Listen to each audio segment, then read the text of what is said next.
We have covered how the pieces move and capture, castle, check and checkmate, stalemate, en passant, and pawn promotion. What we haven't covered is how to create a draw, or draw by threefold repetition. In a real tournament game, you usually ask for a draw when moving your piece and before you stop the clock, and your opponent might agree, which makes it a draw, or your opponent might not say anything, and if your opponent makes a move, the draw is rejected and the game goes on. On the board here, if nobody makes a mistake, this is actually a draw. But I would ask for a draw when moving my king here to d4. And if black doesn't agree, he could say no, or he could just move his king, and that will be a rejection of the draw. Right now, I need to get past black's king to possibly capture one of his pawns, and vice versa. But black's king is in my path, and I'm in his path. We both know where this is going, but instead of asking for a draw, we do a draw by threefold repetition.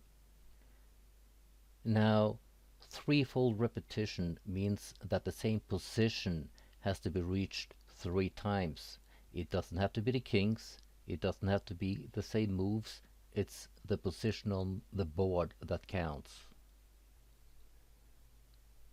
So when I move my king to d4, this is the first time this position has been reached, right? If black moves his king to d6,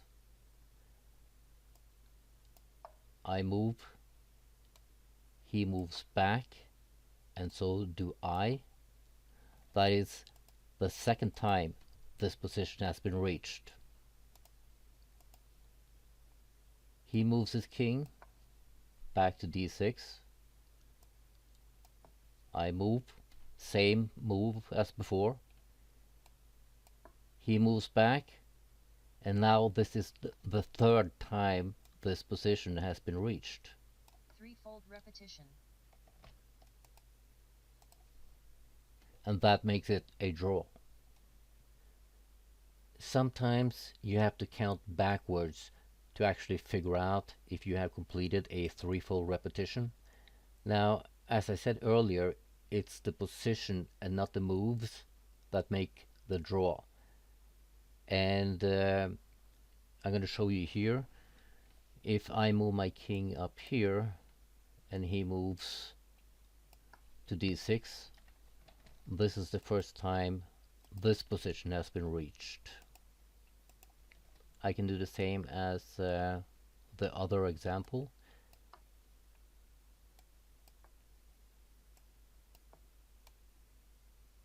And that is the second time this position has been reached, right?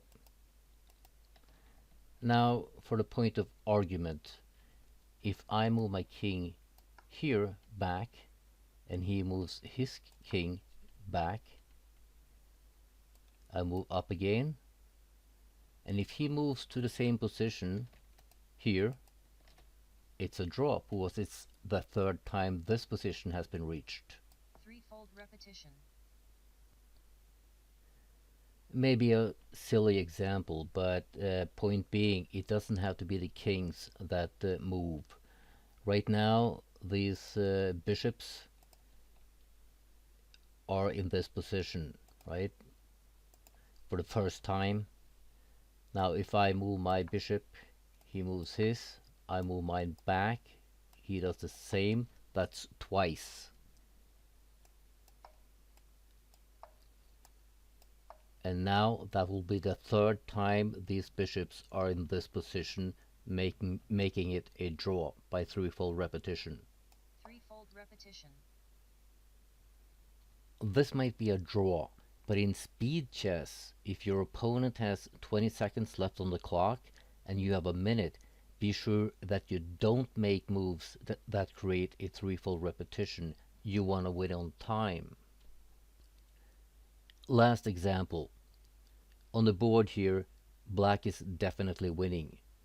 And that's when you got to start looking for a possible forced threefold repetition, and in this case by perpetual check. And this happens a lot in speed chess. I'm going to check his king with my queen, and this is the first time this position has come about, right?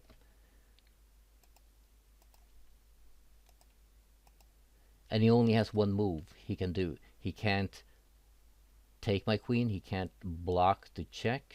He has to move his king, and it can only go to a7. I check him again, and he still has only one move left. And this is the second time this position has come about. He moves his king again. I check him. And now it will be a draw by threefold repetition. Threefold repetition. This is a chess basics series, so I'm giving you simple examples and examples which will most likely occur. But you gotta remember, a draw by threefold repetition can also happen, for example, in the middle game and for different reasons. There are some nuances which I'm not covering, like when castling and en passant comes into the picture. But if you're just learning chess, this captures the essence of what you need to know. And in real tournament chess, there are some rules as about claiming the draw and when to write down your notation.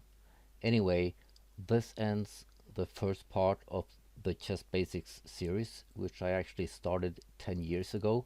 And next part will be how to checkmate the opponent king with different pieces.